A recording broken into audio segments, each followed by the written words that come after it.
Poem by Tyon Winter. Why in the twilight's breath a shadow looms, winds whisper tales of darkness and glooms. The air, once pure, now thick with despair, echoes of a witch, with a malefic stare. In the heart of the Midwest, her essence is spun, a trickster, a spirit, a tempest undone. Her laughter like thunder, a riddle well played, as she weaves through the night, in her secrets arrayed. Burning the seed of all that we know, in the dance of the twilight, her influence grows. A question she poses, with each flickering flame, an answer wrapped softly in the whispers of name. So heed the old tales, let your heart understand, for in shadows, there's wisdom, a fate pre-planned. In the tapestry woven with magic so bright, lie echoes of legends that glimmer in night. When dawn at last unfurled her golden pennant across the heavens, I opened my eyes to meet the newborn day. The sun's first kiss drifted in from my left, warm as honey and soft as a blessing whispered by ancient stones. In that radiant hush stood Eirdis, slender as a birch sapling, her form wreathed in sun-woven halo. She brushed my shoulder with gentle urgency, her smile sweet as spring rain. "𝓛𝓪𝓷𝓪, up with you. Mama calls for us all," she urged, voice bright, though a thread of haste tugged through it like a harp string pulled taut. With a playful whirl she turned, rousing the others with the zeal of a herald before feast day. I lingered a breath, rubbing sleep from dream-soft eyes, savoring those fleeting heartbeats before the world fully returned. Across from me lay Voronina, sprawled like a tumbled warrior after battle, quilts cast off, one leg dangling in forlorn surrender to gravity. She snored with such gusto the very rafters seemed to tremble, like a wild boar snorting in bramble and briar. Beside me, 𝓛𝓪𝓷𝓪 stirred as dawn kissed her awake. Her sea-blue eyes opened bright and keen, shimmering as if they held tides older than mortal tales, eyes ready to greet whatever fate spun beneath the sun. Up with you all," cried Eirdis, flapping her arms like a ruffled goose fending off mischief. 𝓛𝓪𝓷𝓪 and I sprang forth, stifling laughter as we shook Voronina's bed with ceremony befitting a battlefield. She groaned, blinking like a bear dragged too soon from winter's rest, and finally surrendered to waking. We set forth then, though the path to Mama's hall stretched longer by daylight's blaze than ever it had beneath star-soft night. The sun rose fierce, laying its heat over the land like a shield of smelted gold. "I wager today's the day we stir potions," Eirdis sang, spinning until her braids flared like twin comets. Her joy sparked ours, and we laughed as though fate itself applauded. "And what grants you such certainty?" Voronina muttered, her voice thick with droll mischief. "Lessons never follow sense, save for bones. Bones always come true." A chill of curiosity rippled through me. "The bones?" I asked. "What marks a witch true, in the end?" 𝓛𝓪𝓷𝓪, wise as river-run stone, lifted her chin. "Each coven holds its own rites and reckonings, but every witch earns her mantle through trial. Here in the Midwest, there are 8. 5 are mere tradition's breath. But the final 3, those bind your soul to the craft. Old magic tests what lies beneath your skin." Her words shimmered in the morning heat, and a quiet thrill set my heart alight, fear and wonder twined like ivy round an oaken bough. I walked on knowing the day ahead would not pass lightly. Some unseen turn of fate had already begun. "Ye'll come to ken their ways in time," Eirdis murmured, turning back toward us as the wooden lintel creaked before us. Her voice held a lilting certainty, as though she spoke not from youth, but from memory older than her bones. Yet ere our hands met the door, Voronina stiffened, a shiver coursing through her limbs like wind through winter reeds. "Stay your step," she whispered, fingers twitching as though brushing unseen threads of fate. "There's a heaviness, a shadow waiting yonder." 𝓛𝓪𝓷𝓪 drifted toward her, soft and cautious as a doe in deep frost. "Voronina, what do you feel?" she asked, voice barely a breath. Voronina's brow knit, her gaze sinking to the earth as though reading omens in the grain of the wood beneath her feet. But Eirdis, sharp of tongue and impatient as spring lightning, huffed away the unease. "Bah, foreboding or no, Mama will have our hides if we tarry." And with a careless sweep of her hand, she drew the door wide. And the world beyond stood changed. Where morning's gold should have waited, there hung a sky bruised and weeping. Rain fell in wild sheets, cold as sorrow's teeth. The lush emerald breath of the evergreen lay muted to ash green and stone grey, as though life itself had bowed to grief. We stepped into it, each breath stolen ragged by the sudden chill. My thoughts tangled like briars, while around me the others blinked at the rain as though it were a curse whispered by gods. "It shouldn't fall here," Eirdis breathed, voice small for once. "Not unless." Her words withered on her tongue. 𝓚𝓪𝓷𝓪 turned slow as winter's tide, dread dripping from her gaze. "What marks this omen, Eirdis?" she asked. Eirdis swallowed, throat tight. "A witch of the Midwest has fallen." Her voice trembled like harp strings struck by storm. Voronina gasped, not in fear, but wonder, and tipped her face skyward, letting the rain bead on her lashes like pearls of morning. "They never told us such things. In lessons Eirdis lifted a hand, grave now, older somehow. "It's writ in the tablets of stone. When a witch's heart ceases its beat, the sky grieves her. Rain follows her soul's passing, so all magic may bear witness."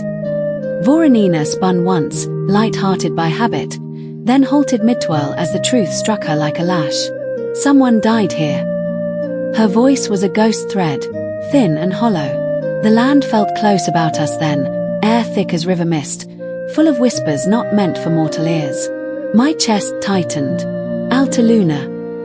"Are we in danger?" Voronina answered before she could, with a foolish grin too fragile for the storm. "Danger? Pa, we're in the evergreen, no creature living or dead would dare cross its roots." Her laughter rang thin, cracking like ice on river stone. Eirdis shot a sharp glance over her shoulder. "Speak not bold curses aloud. Fate listens in rain." And we marched on, the storm clawing warmth from our skin, chill sinking to marrow.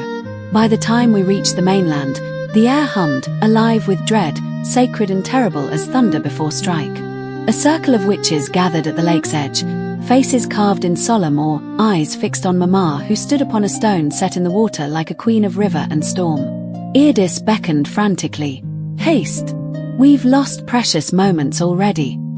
We pressed through the cluster of girls, hearts pounding like war drums, barely daring breathe. Mama's gaze fell upon us then, keen as hawk steel, yet warm as hearth ember beneath it. "Late, are ye?" she chided, though her tone softened like wool soaked in honey. She raised her fist, pressing it into her palm, a gesture ancient as stone circles and covenant oaths. The storm bowed around her. "No matter," she declared, voice carrying over the rain as if it bent to her command. "For today, daughters of the evergreen, dawn breaks strange and sacred. We begin now the rite of first steps, the dawn of witchhood. Those yet unmade shall walk the water's skin and cross to the far side." Gasps rippled like wind through barley. This trial, this ancient proving, was meant for later moons, not this rain-cursed dawn. Mama lifted her hand. "Come, little ones. The water waits not for the fearful." And from the ring of trembling maidens, one stepped forth, brown hair braided like river reeds, blindfold tied as tradition bound. The lake stilled, the rain hushed, the world held breath. And so did we. For this was no simple morning, but the moment fate reached out her hand and touched our hearts though a cloth veiled her sight, it was plain she walked with the knowing grace of those who see beyond mortal eyes. Her steps were poetry, slow as tidefall, sure as a swan upon still water. With her left foot she lifted the lake skin as though it were silk, toe tracing a circle delicate as a druid's rune, coaxing ripples like whispered blessings. Her arms rose then fell in measured rhythm, a dance of breath and pulse, each gesture calling the old magic to witness. I leaned to Eirdis, voice no louder than wind skimming heather. "Pay heed, Lana," she murmured, tension threading her words. "This law we could not teach ye ere the trials began." Her voice quivered like reeds in stormwater, and the dread that clung to us thickened, a living thing, curling its tendrils around our ankles, our hearts. Fear hummed among us, a shared string plucked taut by fate's unseen fingers. Then, with the certainty of moon's pull on sea, the dancer stepped forth, not into water, but upon it. The lake bowed beneath her feet, rippling as though greeting one it knew by blood and vow. Each step she took seemed carved from devotion and ancient study. She crossed the water's face as though walking upon memory itself. Upon reaching the far bank, she bowed her head low, humbler than a saint before stone altar. Only when the next maiden approached to mirror her grace did she lift her gaze once more. But fate is never so gentle to all. From the watching ranks, screams rose sharp as spear points. Some maidens faltered, others plunged, swallowed whole by the lake's hungry maw. The bog wraith lurking beneath surged upward, slick shadow, teeth flashing like moonlight on broken bone, claiming the unready with wicked haste. I glimpsed a girl's bright blue gown shred into ghost ribbons, swirling like lost spirits in the murk.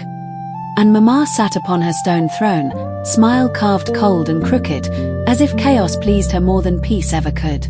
Next stepped 𝓛𝓪𝓷𝓪. Her face held calm like frost-still winter pools, yet the air trembled about her with earnest hope. She followed the sacred pattern, foot lifted, circles drawn, breath measured like prayer. When she touched the water, it bore her weight.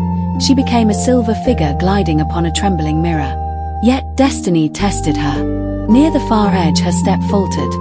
The lake roiled beneath her and the beast stirred, a shadow brushing her ankle. But she leapt, spring-swift, wild, as though the sea blood of sirens stirred fierce in her veins, and came to land whole. Mama's gaze fell upon her, unreadable as mist over cairn. "You near lost yourself to the deep," she pronounced, voice sharp as chipped stone. "3 coins ye shall not earn, only 2 mark your crossing." 𝓛𝓪𝓷𝓪's breath hitched. Shame flushed her cheeks, doubt trembled in her throat like a caged bird. "I crossed the water," she insisted, voice cracking like ice under strain. "2 coins are not enough, fear stole the rest, the dread of speaking failure into truth." "You shall have no favor for blood's sake," Mama answered, eyes cold as storm-washed granite. "Your mother sang for her power, you will carve yours with struggle, as is right."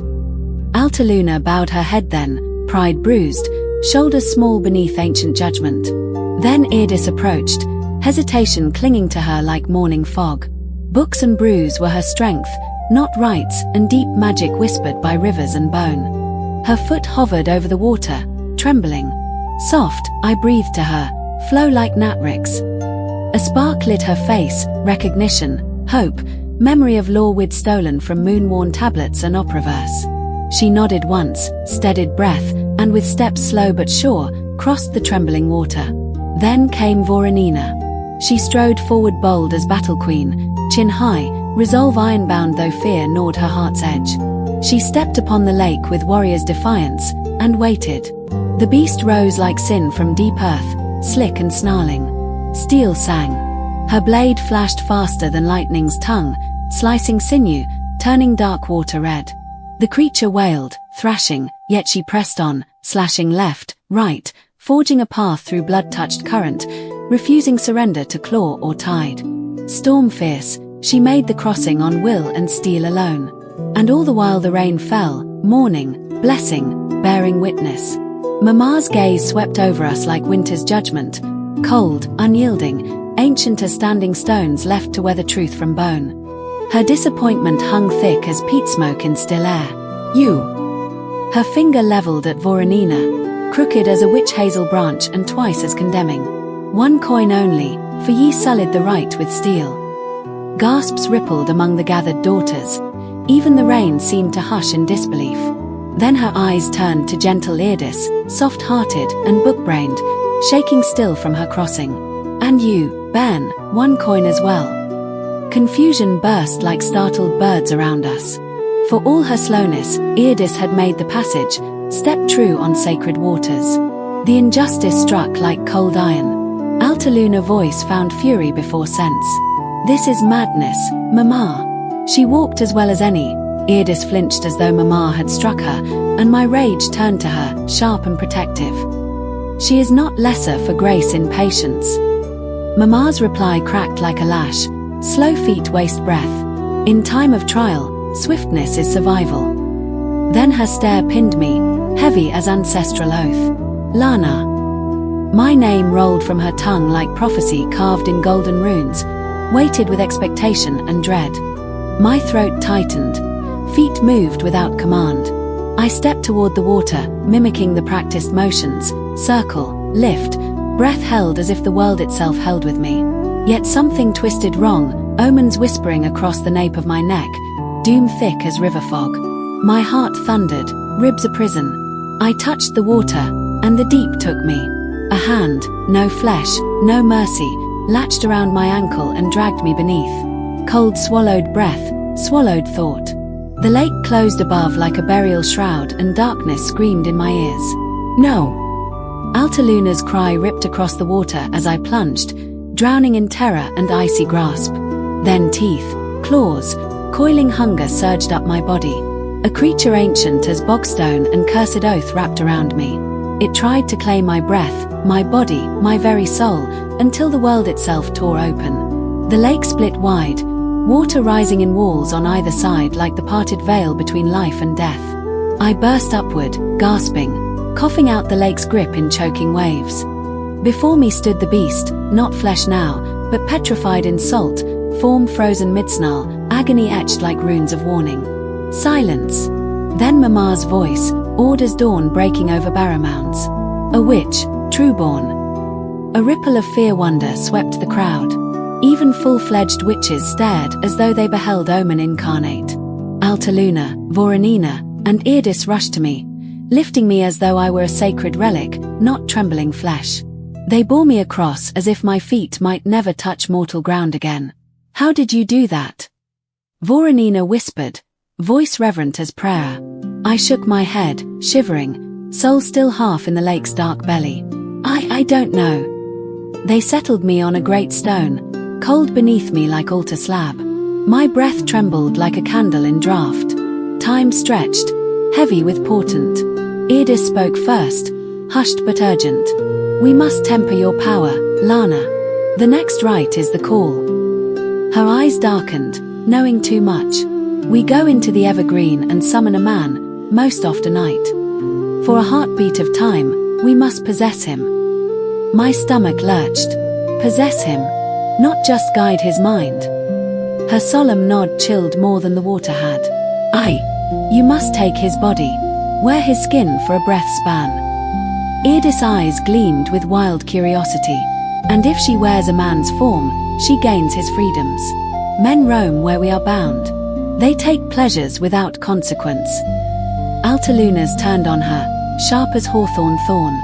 Speak not longing to leave evergreen soil. But Voronina laughed, fierce as ravens cry. When I earn my power, I will not linger here. My feet will taste the world. I swallowed, voice small beneath newfound weight. We could try it tonight. They laughed softly, not cruel, but shaken. Eirdis touched my hand, steady and warm. You are not trapped, 𝓚𝓪𝓷𝓪. No witch is caged here. We remain by choice and destiny. Her words settled heavy in my bones.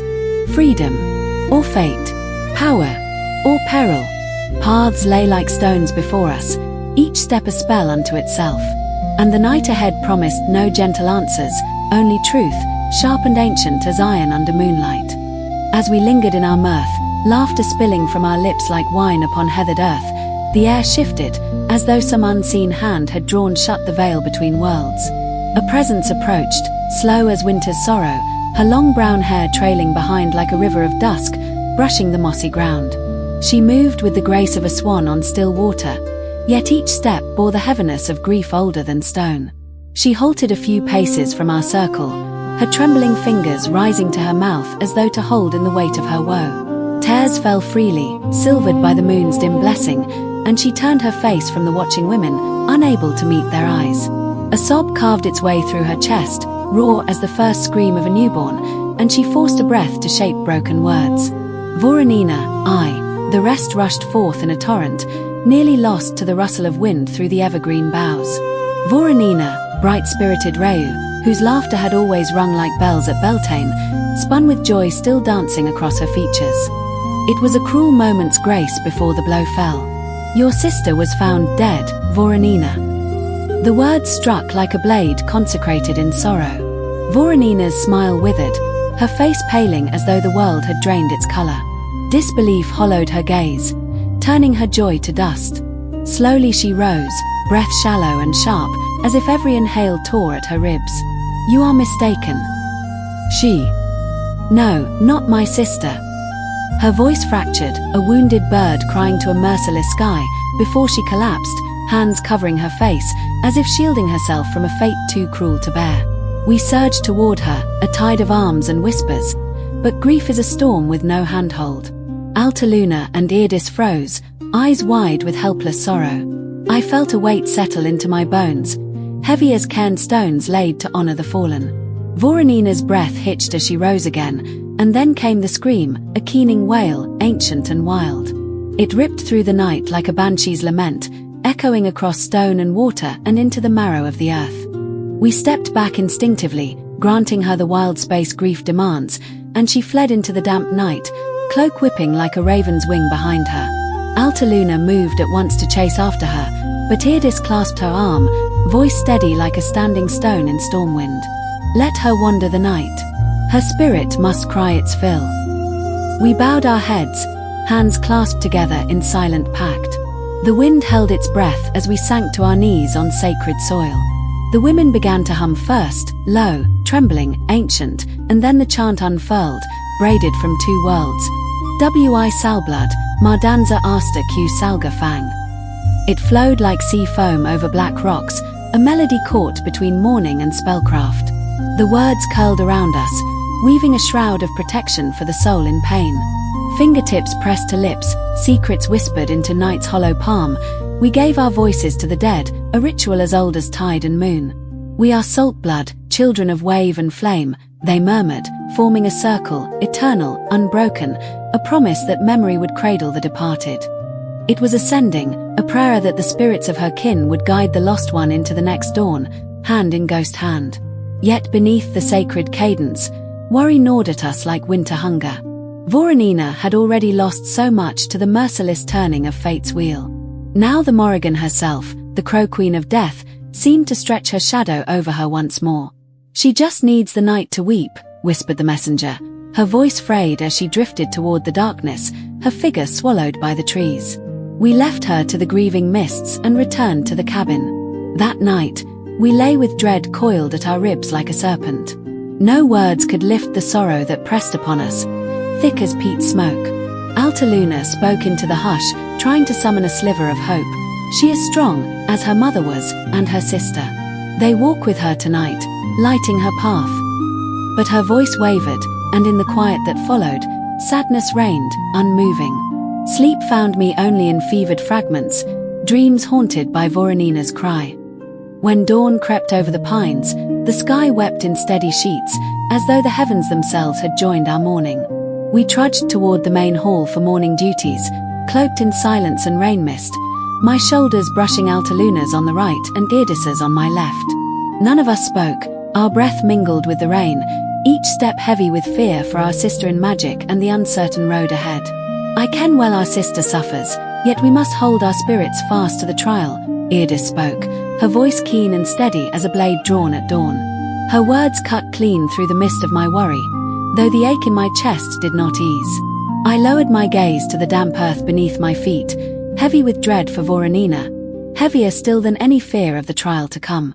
But we must find her ere sorrow swallows her whole, I breathed, urgency curling like smoke in my throat.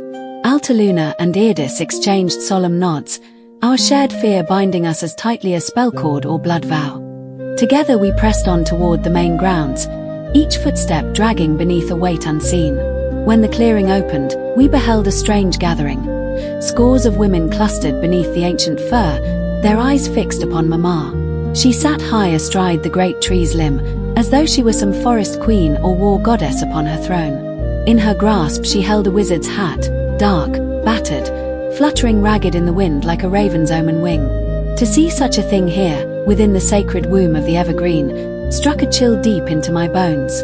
A wizard had trespassed, dared to step where only our kind are sworn to tread. Could that be the spoil torn from the hand that slew Reu? 𝓛𝓪𝓷𝓪 whispered, voice trembling like reed in storm. Mama bowed her head, her words slow and grave, heavy as stones laid upon a burial cairn. A wizard crossed into our sanctuary and slayed one of our daughters.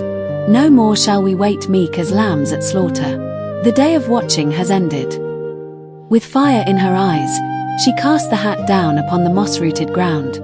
Her arms rose skyward, calling to wind and wood and whatever old gods still watched from hollow hill and starlit sea. The gathering stirred like a flock roused to battle. Voices rose in fierce answer, sharp as crow cries along a battlefield. "Down with the wizards!" they roared, their cries echoing like war chants of old clans marching to blood and honor. Mama's gaze turned toward us then, bright with urgency and prophecy entwined. "We must hasten the trials," she commanded. "War walks toward us on quickening feet. Every woman will be needed." She strode toward the shroud fog boundary where our world met the mortal lands. The others followed, fire-hearted, ready to spill spell and blade if need be. I shared a glance with my sisters, fear and destiny twisting together in my gut like twin serpents. "We hold to each other, no wandering, no faltering," Eirdis murmured, voice bearing the weight of one who had sung minds to sleep and woken madness. I swallowed hard. The fog ahead beckoned, pale, cold, hungry, and so we stepped through. The mortal realm pressed close, colder, harsher, full of eyes that did not see yet sought to find. A prickle traveled the nape of my neck. A watcher stood somewhere just beyond sight, waiting, tasting the air for us. "They hunt still for the man we felled," 𝓛𝓪𝓷𝓪 whispered. The truth struck like winter lightning, clean, merciless. The man who had once caged me with iron and spell was not content to vanish from fate quietly. His kin clung to hope like fools at a drowning river. A storm of fury roared to life inside me, black and hot as starless flame. I longed to unleash it, to tear their world asunder as they had tried to tear mine. But then 𝓛𝓪𝓷𝓪's hand slipped into mine, warm as hearth ember, and the rage broke, turning instead to steel-hard resolve. I would not be ruled by fury. I would bend it, wield it. Suddenly Eirdis crouched low, hand raised in warning. We dropped beside her without thought, breath stilled, hearts pounding as though echoing drumbeats of some ancient hunt. "Silence," she mouthed, pressing a finger to her lips. In the hush, the sound came, a man's voice calling through the fog, heavy with worry. "Hello, kin. Kin, where are ye?" He emerged then, a knight astride a proud steed, armor whispering like broken bells. Hope glimmered in his eyes, foolish and bright, as though love alone might summon his lost companion back to life. Eirdis stood slow as moonrise, lifting her hand toward him. He saw her, and in his grief-glazed mind, he saw not a stranger, but kin returned. "Kin! At last!" he cried, spurring his mount forward. But the closer he drew, the deeper her song unfurled, a soul song, old as druid stones and river spirits, binding thought to her will. It drifted over him like mist over grave mounds, soft and deadly. His smile faltered. Wonder dimmed. The light fled his eyes. He toppled from the saddle, armor clattering like bones upon a cairn. His lips moved, caught in a sorrowed loop, whispering the name he would never hear answered again. "Kin. Kin. Kin." His eyes blackened like peat bogs hungry for flesh. Foam purled at the corner of his mouth, and his limbs shuddered as though unseen hands rummaged through the chambers of his soul, seeking heartfire to claim. Then stillness. Slow, dreadfully slow, he rose again, a shadow clinging to him like a shroud and omen. We held breath tight beneath our ribs, watching, waiting, as the world balanced on a blade's edge, unsure if what stood before us was man, or husk, or something worse born of spell and grief. As the warrior drew forth his blade, his eyes bore a fire that cleaved clean through the curling mists. With the resolve of one sworn to forgotten oaths, he drove the sword into the sodden earth. The ground itself quivered, as though remembering bloodshed of ages past. Without another word, he turned and strode into the shrouded wild, leaving behind a silence that hummed with power and omen. Eirdis swayed then, her breath shallow as though the wind itself had hollowed her bones. Much of her strength had been poured into that man, into binding him or blessing him, who could say with gifts such as hers. She near fell like a willow bowed by storm, yet 𝓛𝓪𝓷𝓪, ever fleet, caught her up, cradling her with a tenderness rare among those who wander between realms.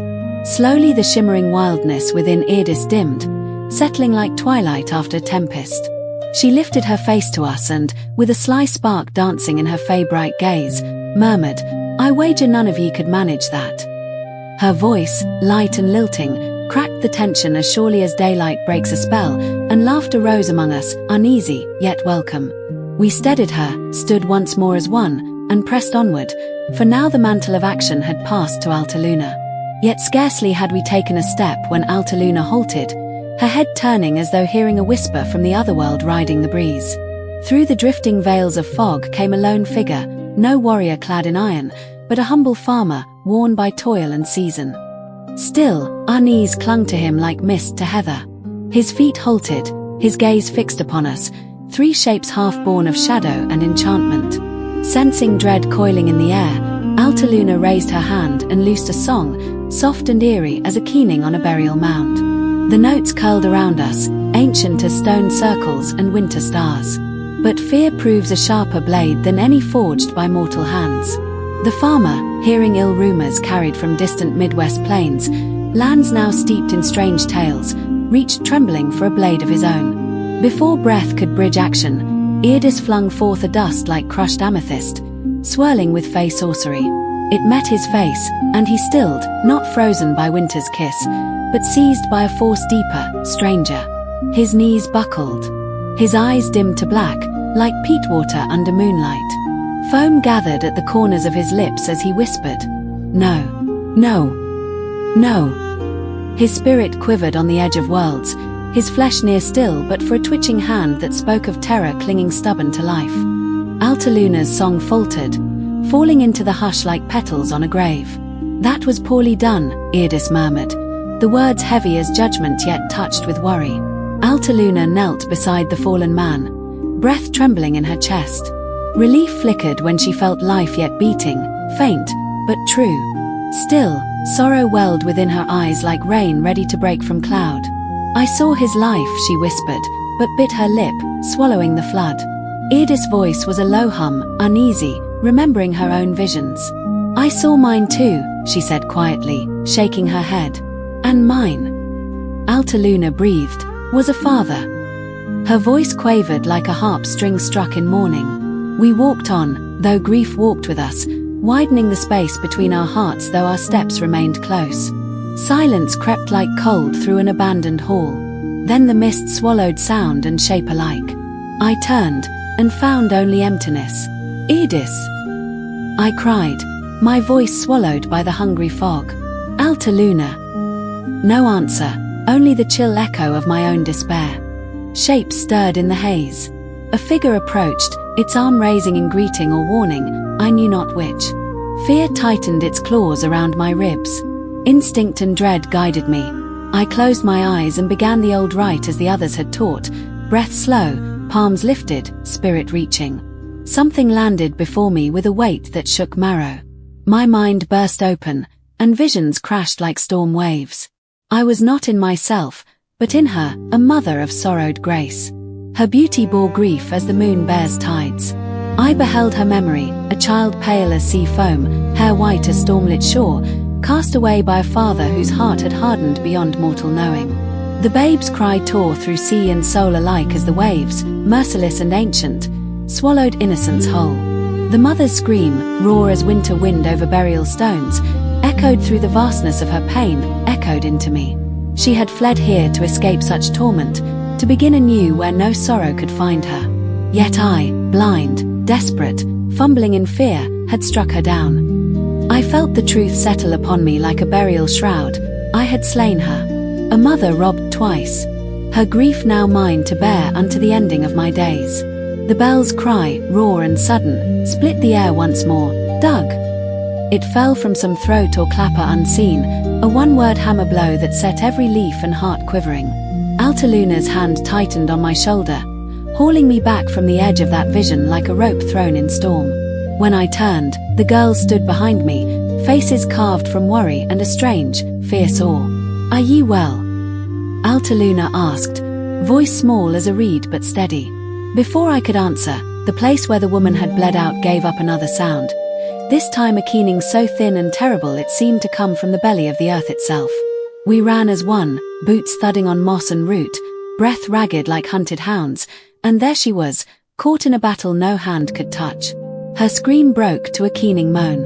Flesh ashen as old bone slackened, features slid like wax beneath sun. Mouth, ear, and eye dissolved into one grotesque map of suffering until she lay still, no breath, no movement, yet not at peace. Eirdis' whisper tore like a stone across still water.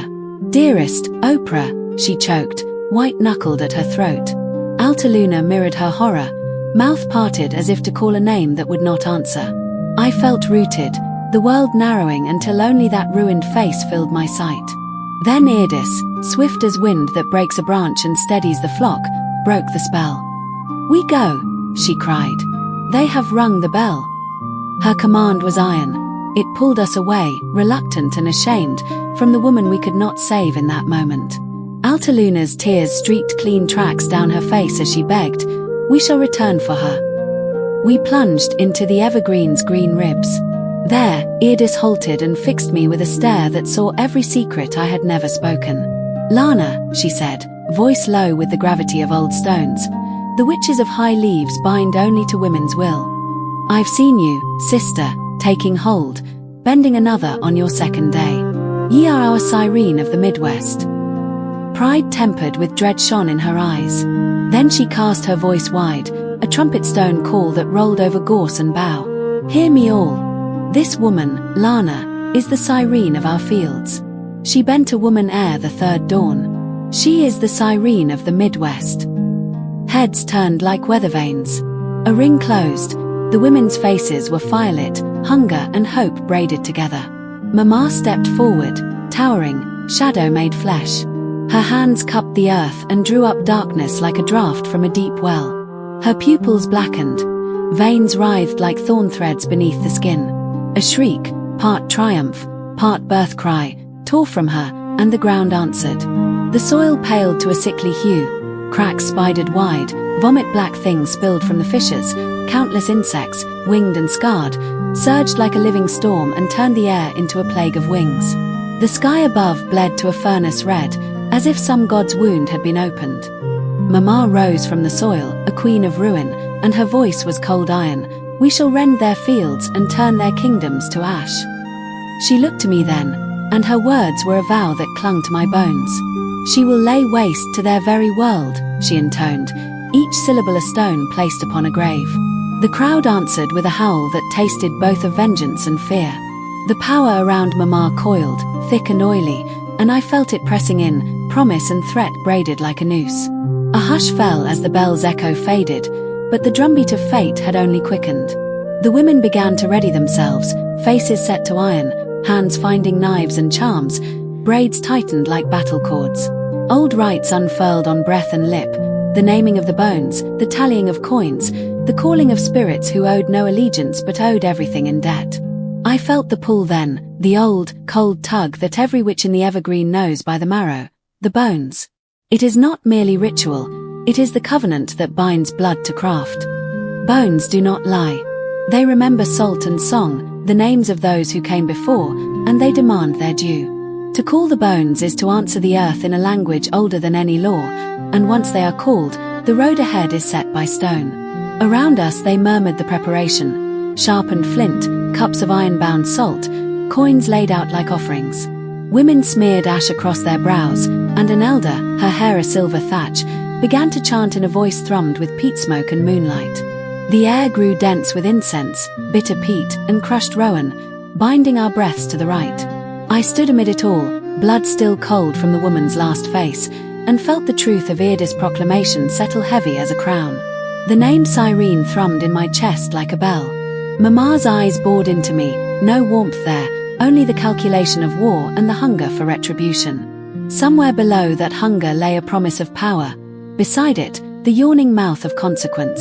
The women's chant rose, by bone and by tide, by salt and by stone, we bind the lost, claim the fallen, make right what was shown. Bring forth the bones, let the old ways awake, for the sirene shall sing and the old world shall quake.